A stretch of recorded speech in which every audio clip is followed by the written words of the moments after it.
Hi friends, welcome back to my channel. मैं Bhanod Kumar from Jaibalaji Ayurveda, Palamu, Jharkhand.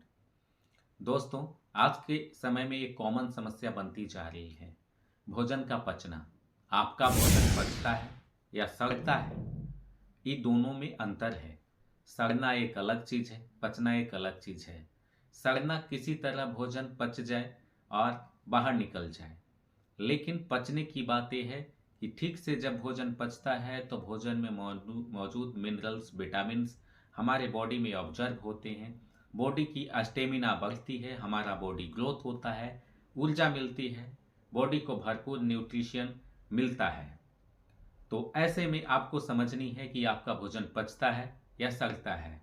सड़ने के कुछ लक्षण हैं: पेट फूला फूला रहना, पूरी तरह से पेट साफ ना होना, घंटों देर तक बाथरूम में बैठे रहना जैसी समस्याएं देखने को मिलती है, सिर में दर्द, चक्कर, कमजोरी, थकान, जोड़ जोड़ों पे दर्द भी देखने को मिल जाती है।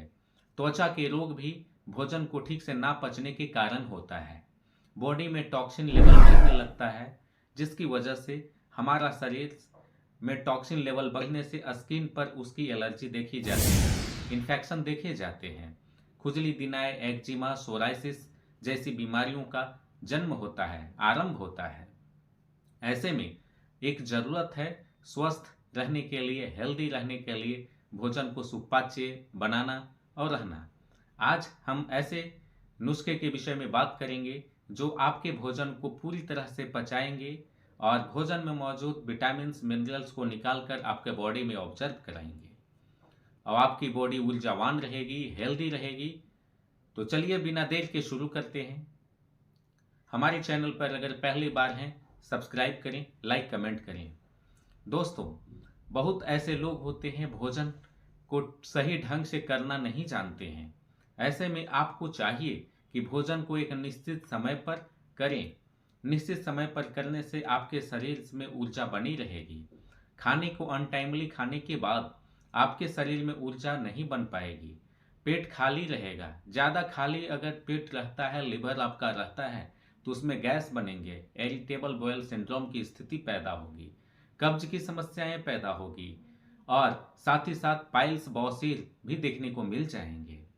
ऐसे में सही समय पर एक भोजन को करनी चाहिए, सही मात्रा में भोजन को आप करें। जैसे कुछ लोग बहुत ज़्यादा खाते हैं कि जल्दी मोटा जाएंगे, जल्दी ऊर्जावान बन जाएंगे, पहलवान बन जाएंगे, लेकिन ऐसे भोजन नहीं करनी चाहिए।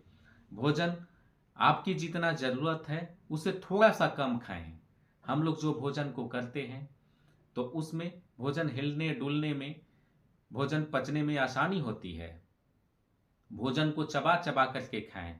कुछ लोगों की आदतें होती है, जल्दी जल्दी ऑफिस जाने के क्रम में लेट हो जाते हैं या स्टूडेंट को जल्दी स्कूल्स जाने में परेशानियां होती है। बच्चे लोगों को अभिभावक भी खूब जल्दी जल्दी खिला करके भेजना चाहते हैं, लेकिन ऐसे में उनका भोजन पचता नहीं है। लिवर्स में इन्फेक्शन बनने लगता है, लिवर की स्थितियां गड़बड़ होने लगती है, खराब होने लगती है, भोजन पचता नहीं है, वो सड़ने की स्थिति में आ जाती है। जो गैस बनती है, जिनकी गैस दुर्गंध युक्त होती है, अगर उनके गैस निकलते हैं, हवा छूटते हैं तो दुर्गंध बदबूदार होती है। ऐसे में इसकी पहचान करनी चाहिए कि आपका भोजन सड़ रहा है, पच नहीं रहा है। तो भोजन को चबा चबा करके खाएं, धीरे धीरे शांतिपूर्वक खाएं। भोजन को जितना आपका लिवर मांगता है, जरूरत से थोड़ा सा कम खाएं। ऐसा अगर करेंगे तो भोजन को पचने में आसानी होगी। भोजन करने के तुरंत बाद पानी को ना पिएं। कुछ लोगों की आदतें होती है कि पानी का तुरंत सेवन कर लेते हैं, पानी तुरंत पीते हैं, लेकिन ऐसा नहीं करनी चाहिए। आयुर्वेद कहता है कि जठराग्नि होती है जो हमारे भोजन को पचाती है, लेकिन तुरंत पानी पीने से जो लिवर्स में, अग्नाशय में जठराग्नि अग्नि जगती है, जिससे भोजन पचता है, वो शांत हो जाती है। पानी की वजह से वो शांत हो जाती है, भोजन पचने में परेशानियां होती है। ऐसे में थोड़ा देर 20 से 25 मिनट के बाद आपको पानी पीनी चाहिए। भोजन करने के तुरंत बाद एक स्थान पर नहीं बैठें या ज़्यादा दौड़े नहीं, चले नहीं।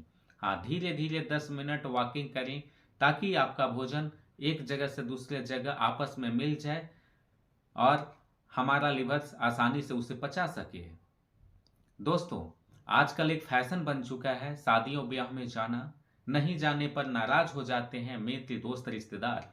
ऐसे में चाहिए कि जाने के बाद भोजन को सही मात्रा में करें, ज़्यादा नहीं खाएं। कुछ लोग ज़्यादा जाते हैं और ज़्यादा खाते हैं, वैसे में उनका लिवर का डाइजेशन सिस्टम हमेशा खराब रहता है, तो वैसे भोजन को ना करें।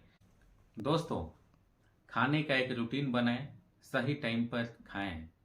ऐसा देखा जाता है अनटाइमली खाने से तो होती ही है, लेकिन आप अपने भोजन में ऐसे खाद्य पदार्थों को शामिल करें जो आसानी से पच जाए, फाइबर की प्रचुर मात्रा हो, मिनरल्स और विटामिन्स हो। जैसे हरे और पत्तेदार सब्जियों का आप सेवन करें। सुबह आप जगने के साथ साथ हल्का गुनगुना पानी आप पिएं। ऐसा हो सके तो सप्ताह में एक दिन उपवास भी रखें। उपवास रखने से आपका लिवर का सिस्टम सही होने लगता है। आप नींबू पानी का इस्तेमाल करें। जब भी आपको परेशानियों का सामना करना पड़े, भोजन लगे कि नहीं पच रहा है, तो नींबू पानी आप पिएं। नींबू में ऐसे तत्व होते हैं, विटामिन सी होते हैं, साथ में ऐसे न्यूट्रिएंट्स होते हैं जो पाचन क्रिया को सही करते हैं। आप फलों का सेवन करें, हरे और ताजे फलों का सेवन करें। फल में कार्बोहाइड्रेट होने के साथ साथ प्रचुर फाइबर की मात्रा होती है, साथ में अन्य न्यूट्रिएंट्स हमारी बॉडी को मिलते हैं। शारीरिक एक्टिविटी को आप बढ़ाएं। ऐसा देखा जाता है कि आज डिजिटल युग, मॉडर्न युग में आने के बाद पैदल चलना या फिजिकल एक्टिविटी कम हो गई है, तो आप फिजिकल एक्टिविटी को बढ़ाएं। सुबह एक्सरसाइज करें, 10 से 15 मिनट तो जरूर आप कर सकते हैं, आप उसे करें। आप हो सके तो गाड़ी को एक जगह पार्क करके कुछ देर पैदल चलें। आप शारीरिक एक्टिविटी को बढ़ाएं, इससे आपका लिवर का सिस्टम, डाइजेशन सिस्टम आपका सही रहेगा। साथ ही साथ शुगर, बीपी की भी समस्या में आपको लाभ मिलेगा, तो शारीरिक एक्टिविटी को आप बढ़ाएं। दोस्तों, आज के समय में पाचन क्रिया हमारे शरीर को सुधारना आवश्यक बन जाता है। अगर लिवर का सिस्टम सही नहीं रहता है तो शरीर में अन्य बीमारियों का आगमन हो जाता है।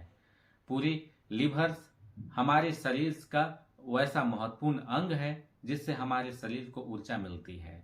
अगर लिवर सही नहीं रख पाएंगे आप, तो आपका शरीर को ऊर्जा नहीं मिल पाएगा, आपकी एनर्जी नहीं बन पाएगी, आंखें कमजोर होने लगेगी, दांतें कमजोर होने लगेगी, शरीर का सब अंग कमजोर होने लगेगा। तो इस स्थिति में आप समझें कि भरपूर पोषण मिलने के साथ साथ आप अपने लिवर्स को सही रूप में रखना आवश्यक हो जाता है। इसके लिए आपको किन किन एक्टिविटी को करनी आवश्यक बन जाती है। फिर मिलते हैं एक नए वीडियो के साथ। नमस्कार।